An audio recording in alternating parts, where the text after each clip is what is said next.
Hi, everybody. Oh. We're back for another episode. We're talking about mental health today. I think what we're going to do is, because it's such a big topic, we're going to kind of break it up into nutrition and mental health, exercise and mental health, and just like an overall, summary of everything. So if this one is just going to be about nutrition mainly, which is so important. Yes. As you were talking about, the mind gut connection. Yes, they signal each other. When one is not feeling well, the other one doesn't feel well. When one's down, the other one is down. They literally are connected. And what mental health is our emotional, psychological and social well-being. And it basically is how we speak and how we feel and how we act. It's almost like that one movie. What was it called? Inside Out? It's when your brain is connected with everything around your body. And I feel like you said, today is all about nutrition and what it affects and what we have to intake to take out, basically. It's almost like when you take a car into a gas station and you put the shittiest oil, the shittiest gas. This gas is not going to, this car is not going to run smooth. Same concept with your brain, with your gut. You're feeding negative vibes and you're feeding, bad food, high fat or whatever, fried food. It's not going to, we're not going to run smoothly. Okay. We're always going to get sick. It's going to affect us in so many different ways. So I think it's a big topic, right, that we are going to attack today. And I feel like a lot of people don't feel comfortable talking about it. I feel like they're embarrassed.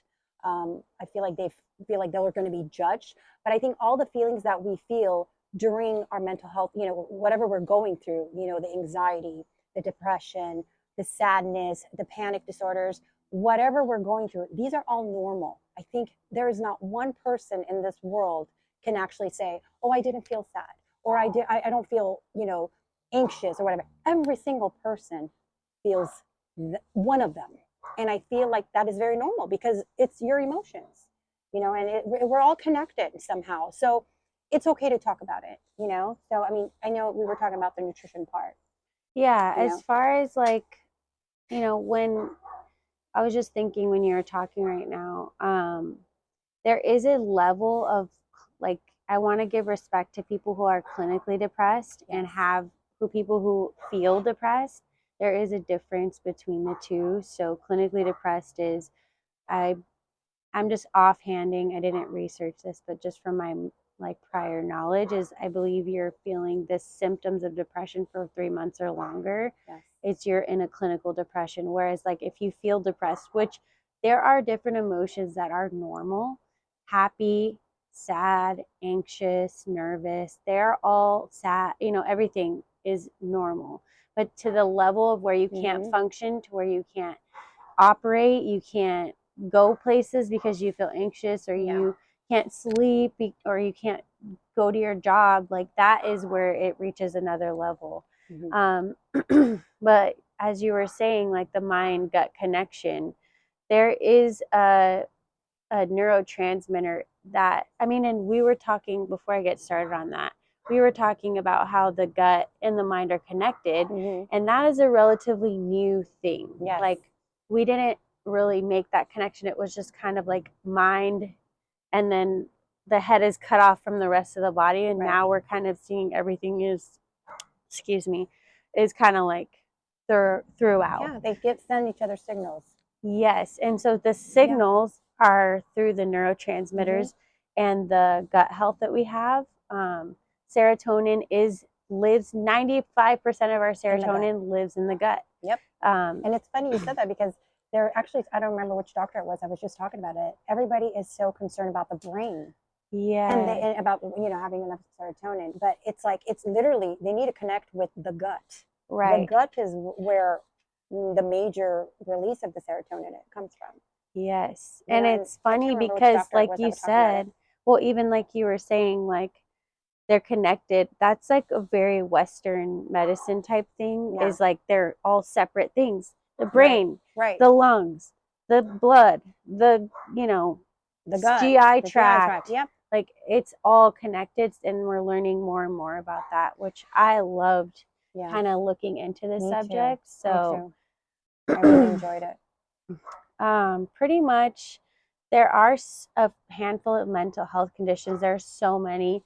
I think the main ones we're gonna kind of cover is just anxiety, depression, panic Mm-hmm. disorder. Those type of things are the most general that can kind of reach a wider group. Yes. Um, and Especially during the holidays.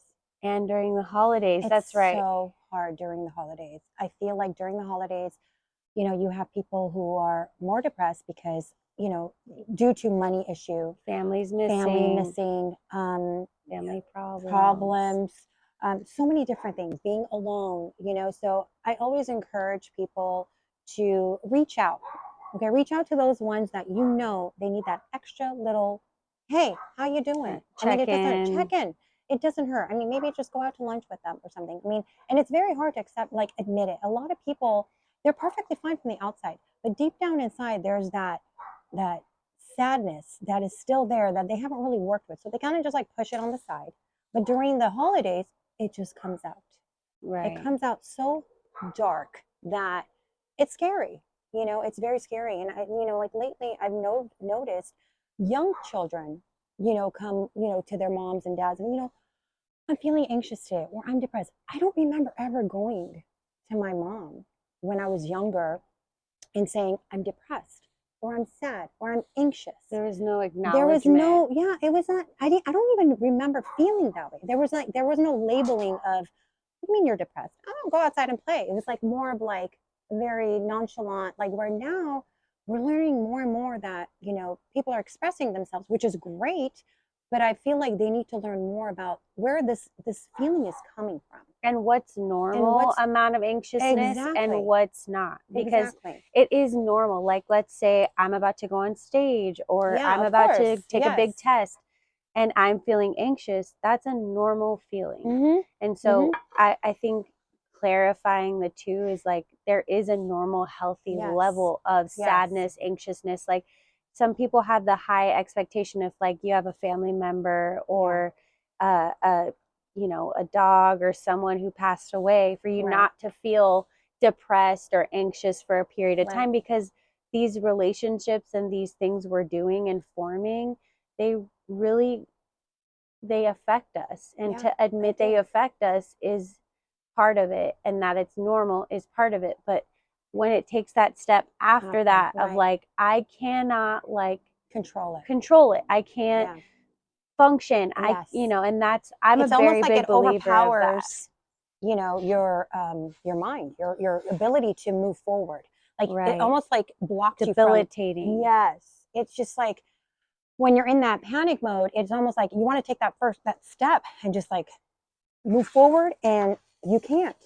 It Right. stops you from it. And I was talking to somebody else the other day about positive and negative feelings during your life, like everyday life. And I Yes. feel like we have so much crap happening in this world, And on every top day of brings and a every day, new and thing. on top of you're already not well, you're anxious person, and then there all these things happening around you. It's like, how do you stop from feeling worse than what you were already? Right. Right. So I was telling them, I said, the only way I can see it is to gather yourself up with positive people, mindset, good things that are going to make you happy. And I feel like once you build that positive block on top of each other, any type of negativity, okay, cannot come through and crash it. It's almost like that, what is it, Little Red Riding Hood, puff and I blow your house down kind of Right. thing. You have to surround You have to yourself. surround yourself with something strong and like, a strong structure. So you have all that positive around you. And then once that negative comes around, your positivity is so strong that that negative, life, whatever it is that's happening, is just not going to come through. It is very, I mean, it's easier said than done. It's very hard to get to that level. But I feel like taking one step at a time in your life and just saying, okay, today I'm going to be doing this. One step at a time is Yeah. Yeah. huge. It's like, Huge. you're not going to accomplish it right away. Right. I mean, it's going to take time. But I feel like when you take that first step and saying, okay, you know what? Today I'm going to wake up, I'm going to take a deep breath, and I'm going to say, thank God for another great, night. I woke up in the morning. I'm alive. I have a roof over my head. I'm going to make this day a positive day, because the first minute you wake up, Okay, that determines the rest of your day. However you feel at that moment is going to determine the rest of your day. I mean, I wake up in the morning sometimes and these kids are like, Mom, I need a flat iron my hair.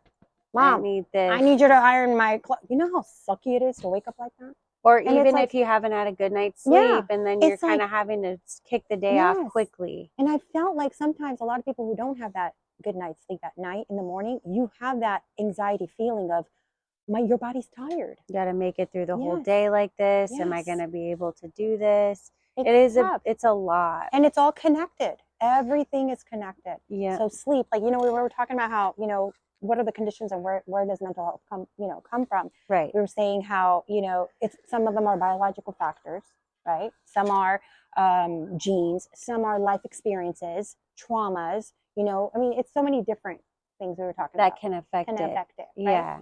And epigenetics, like, in addition to that, like, it shouldn't be a discouragement if you have a history of mental health or if your family does, because you can change it by doing certain things, which I find empowering personally.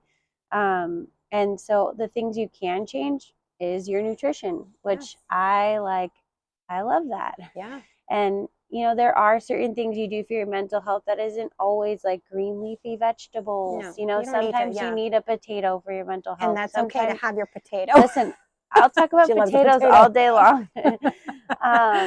Sometimes you need fries. Sometimes you need that whatever. Like, that's fine. An indulgence for your mental health. I'm not only talking about like eat your proper diet, because I will get into that, how that benefits you. But in addition, keep in mind, like, some foods are for your mental health, like Halloween candy. Maybe you need a Reese's one time. Maybe you need a Twix. Maybe Almond Joy is my thing. Maybe you need an Almond Joy. And then your mental health will be better because, okay, I had my sweet thing and now I can whatever, move on. And so, excuse me. So as far as like nutrition is usually broken down from micronutrients and macronutrients. Micronutrients, you just need a small amount, but some examples are like vitamin A, vitamin C, copper, iron, and it's needed by the body to function well. And macronutrients include the main, like protein, carb, and fat, and you need them in larger quantities. And these kind of provide us with some energy. But serotonin, like we were saying, is the neurotransmitter that helps regulate your sleep. It helps regulate your appetite, your mood, and it helps inhibit pain, which is super powerful. Yeah. And so I have really found that helpful. Mm-hmm.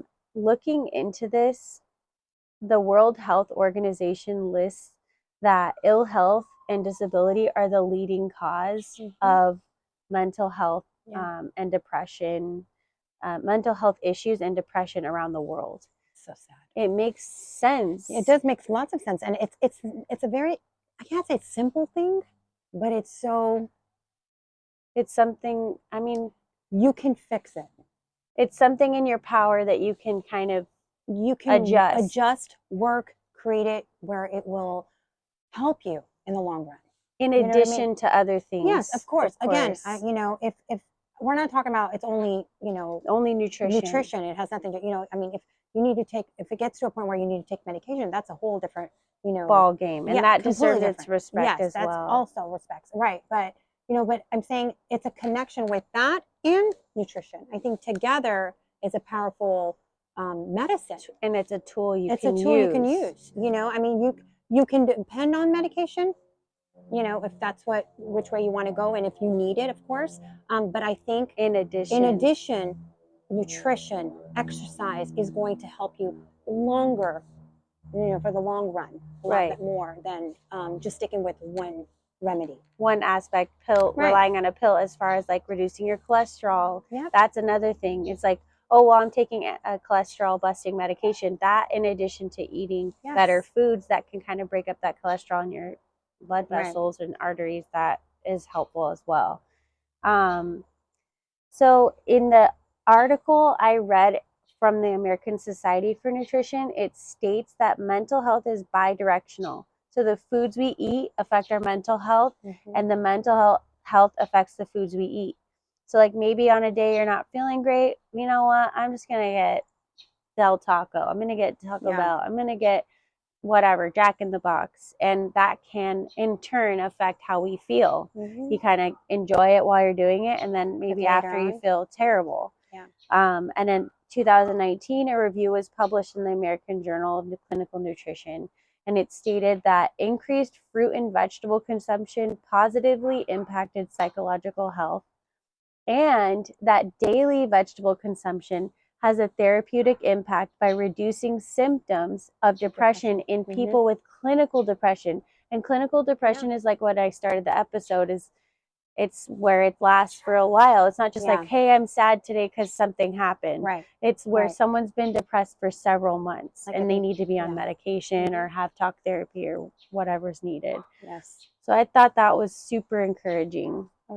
Another thing from the National Academy of Sciences, Engineering, and Medicine, they reported on how improvements in your diet, how they can improve your depression, and which I found, because we all kind of, at this point now we're knowing like, okay, it can improve our depression. Like how?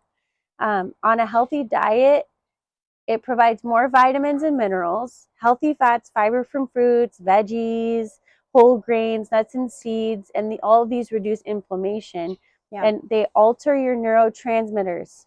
Ding, ding, ding, like my favorite thing. And to reduce symptoms of depression, which is like awesome. Oh my gosh. So like if you're feeling down, depressed, like maybe just in a constant state of like, I think I talked about it last episode, remember? When that girl who changed her diet, you know, she was having a lot of anxiety, and then she changed her diet, went up to, you know, higher protein, lower sugar intake, and she doesn't experience anxiety anymore. So it's like, it's, you know, it's connected, and we have living proof. And it's so exciting and like empowering. So I'm just, it's not even like scraping the surface of how nutrition can affect your mental health, but I think it's just a quick insight of like, the fact that we have control over it is a good takeaway, and the fact that, you know, a good diet can affect so many other things rather than just like, hey, you ate well and you're going to be fit or you're going to be skinny. It's going to affect you long term, and mental health can affect longevity as well, like how long you live, which, I mean, who doesn't want to live longer? So I'm living until I'm 100. So. So I'm going to eat my vegetables. Yeah, we're going to eat our vegetables. We're going to eat our whole grains, our fruits. And it's super important. So I appreciate this subject. I can't wait to get into exercise and mental health next week. That's going to be just a lot. Like, I'm going to lean on you on that one because that's your specialty. But I am so passionate about this specific topic because it's helped me so much. I know. I think we can all use this topic and talk more about it. So let us know what you think. I appreciate you guys for tuning in. Thank you so much. Take care and have a great week. Be well. Bye. Peace.